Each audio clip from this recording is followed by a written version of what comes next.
नमस्कार दोस्तों, मैं राजकुमार मौर्य प्रखर इंडिया यूट्यूब मंच पे आपका स्वागत है। देश की राजनीति में इस समय सबसे ज्यादा चर्चा हो रही है नीतीश कुमार की कि नीतीश कुमार एनडीए गठबंधन का साथ छोड़ने जा रहे हैं। नीतीश कुमार एनडीए गठबंधन का साथ छोड़कर इंडिया गठबंधन के साथ बिहार में सरकार बनाने जा रहे हैं। इंडिया गठबंधन के साथ 2025 में होने वाले विधानसभा चुनाव को आरजेडी के साथ मिलकर लड़ने जा रहे हैं। उसके पीछे बहुत सारे तथ्य बताए जा रहे हैं, बहुत सारे कारण बताए जा रहे हैं और आरजेडी की तरफ से जिसके साथ जाना है, जिसके साथ बातें हो रही हैं, जिसके साथ इसके पहले भी जा चुके हैं, आरजेडी लगातार ऑफर भी कर रही है। वहीं पर अब बात हो रही है चिराग पासवान की, जिनकी पार्टी के 5 सांसद हैं। 5 सीटों पर इनकी पार्टी चुनाव लड़ी थी बिहार में। 100% रिजल्ट रहा इनकी पार्टी का। इनकी मुश्किलें बढ़ रही हैं, इनके लोगों को परेशान किया जा रहा है। ईडी सीबीआई के छापे मारे जा रहे हैं। क्यों? चिराग पासवान के ऊपर दबाव बनाया जा रहा है। किस बात का दबाव? चिराग पासवान तो मोदी जी के साथ वैसे भी मोदी जी के हनुमान के रूप में कार्य कर चुके हैं। मोदी जी ने इनकी पार्टी को भी एक बार तोड़ दिया था। इनके चाचा पशुपतिनाथ पारस को मंत्री बना दिया था जब इनके पिताजी रामविलास पासवान जी का निधन हो गया था। सोचिएगा। लेकिन मजबूरी बीजेपी की। बीजेपी ने चिराग पासवान को एक बार फिर अपने साथ लाया और लोकसभा का चुनाव लड़वाया और एलजेपी ने 5 की 5 सीटें जीत ली जहां जहां पर इन्होंने चुनाव लड़ा। किस बात का दबाव है? बीजेपी के साथ हैं तब भी। उसके पीछे तमाम कारण बताए जा रहे हैं। कहा जा रहा है कि नीतीश कुमार से नजदीकी चिराग पासवान की बढ़ रही है। नजदीकी का मतलब है अगर चिराग पासवान, नीतीश कुमार, तेजस्वी यादव एक साथ आ जाते हैं, एक मंच पर आ जाते हैं, तो भारतीय जनता पार्टी का बिहार से सफाया हो जाएगा। लेकिन अभी भारतीय जनता पार्टी सरकार में है, नीतीश कुमार के साथ सरकार में है। तो कहा जा रहा है कि नीतीश कुमार और चिराग पासवान की बढ़ती नजदीकियों के बीच दीवार बनकर भारतीय जनता पार्टी खड़ी है। अगर नीतीश कुमार, चिराग पासवान निकल लिए भारतीय जनता पार्टी से तो केंद्र में भी सरकार हिल जाएगी, आप सबको पता है। और बिहार में तो मान लीजिए सूफड़ा साफ हो जाएगा, जहां पर बीजेपी की आखिरी इच्छा है अपनी सरकार बनाने को लेकर। उसकी पार्टी के नेता तमाम बयान देते रहते हैं।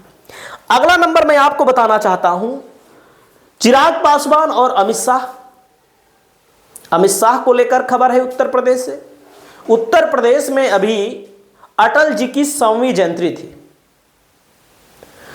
पोस्टर में मोदी की तस्वीर थी, योगी जी की तस्वीर थी, उत्तर प्रदेश के तमाम नेताओं की तस्वीर थी, जेपी नड्डा की तस्वीर थी। अमित शाह की तस्वीर को गायब कर दिया गया क्योंकि इन्होंने जो बयान दिया संविधान को लेकर के, इन्होंने जो बयान दिया बाबा साहब भीमराव अंबेडकर को लेकर के, बीजेपी के नेताओं ने ही इनको किनारे लगा दिया।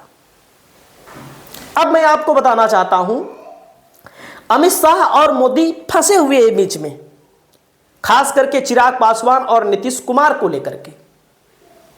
कैसा क्या किया गया?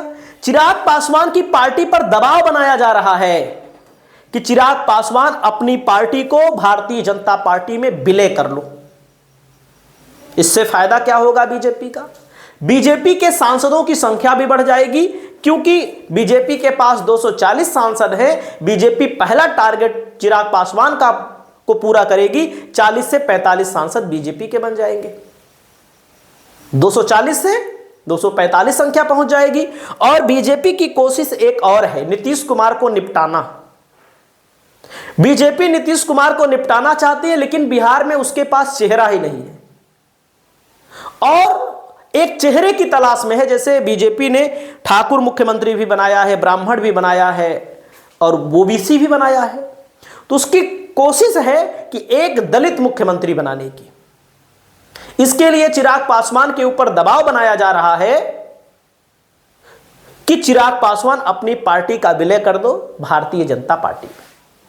लेकिन चिराग पासवान इस चीज को लेकर मानने वाले नहीं हैं, मान नहीं रहे हैं क्योंकि देखिए, भले बीजेपी कहे हम आपको मुख्यमंत्री बना देंगे, लेकिन लास्ट में क्या होता है, क्या नहीं होता है, क्या परिस्थितियां बनती है, कोई नहीं जानता। पार्टी से भी हाथ धो बैठेंगे और बीजेपी में बड़े बड़े नेता गए, बड़े बड़े नेता बीजेपी में गए, उसी में समाहित हो गए, उबर नहीं पाए। तमाम नेताओं को बीजेपी ने किनारे लगाया, शिवराज सिंह चौहान को, वसुंधरा राजे सिंधिया को, और कांग्रेस से तमाम नेता बीजेपी में गए लेकिन चुप मार के बैठे हैं। भारतीय जनता पार्टी उत्तर प्रदेश में समाजवादी पार्टी से तमाम लोग गए, जहां पर अखिलेश यादव के साथ बैठा करते थे वहां, और भारतीय जनता पार्टी में गए, उनकी कोई गिनती नहीं। तो चिराग पासवान की पार्टी के ऊपर दबाव बनाने के लिए भारतीय जनता पार्टी की तथाकथित जो ईडी और सीबीआई है, जो बीजेपी की बात नहीं मानता, जो मोदी और शाह की बात नहीं मानता, ईडी और सीबीआई के माध्यम से उस पर दबाव बनाया जाता है। देख सकते हैं ईडी रेड इन बिहार, चिराग पासवान के करीबी नेताओं के घर ईडी की ताड़तोड़ छापेमारी, इस मामले में हुआ एक्शन। मामला कोई भी हो, जो सरकार के साथ है गलत है तब भी सही, सही है तब भी सही, कोई भी मामला हो, भाई जाहिर सी बात है अधिकतर नेताओं के ऊपर आय से अधिक संपत्ति का मामला है, तो ईडी एक्शन लेगी। और ईडी ऐसे एक्शन थोड़ी ले रही है, ईडी तो उनके अजीत पवार के खिलाफ नहीं ले पा रही है। तमाम कांग्रेसी नेता जो कहते थे कांग्रेस की सरकार में भ्रष्टाचार हुआ है, कांग्रेस की सरकार में भ्रष्टाचार हुआ है, मैं मानता हूं हुआ है, कांग्रेस पार्टी ने नहीं किया है, कांग्रेस पार्टी के नेताओं ने भ्रष्टाचार किया है। भाजपा में चले गए तो साफ सुथरे हो गए। तो आप सोचिएगा, चिराग पासवान के ऊपर दबाव बनाने के लिए देख सकते हैं आप लोग, चिराग पासवान पर सियासी शिकंजा, बिहार सियासी दांवपेच में फंसी एलजेपीआर मतलब चिराग पासवान की पार्टी जो है उसका नाम है एलजेपीआर।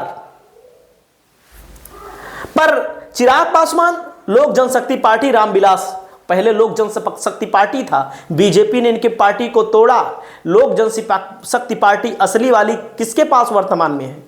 वर्तमान में इनके चाचा पशुपतिनाथ पारस के पास है, लेकिन चिराग पासवान के पास जनाधार है, उनके पास जनाधार नहीं। जैसे उत्तर प्रदेश में अपना दल दो था, एक था अपना दल एस बना लिया अनुप्रिया पटेल ने, और वाकई में अगर किसी का पति मरता है, किसी की पत्नी बचती है, किसी कारणवश मृत्यु होती है, तो मालिक घर का पत्नी मानी जाती है। लेकिन जनाधार अनुप्रिया पटेल लेकर चली गई, पल्लवी पटेल की माताजी जो ओरिजिनल में हकदार है।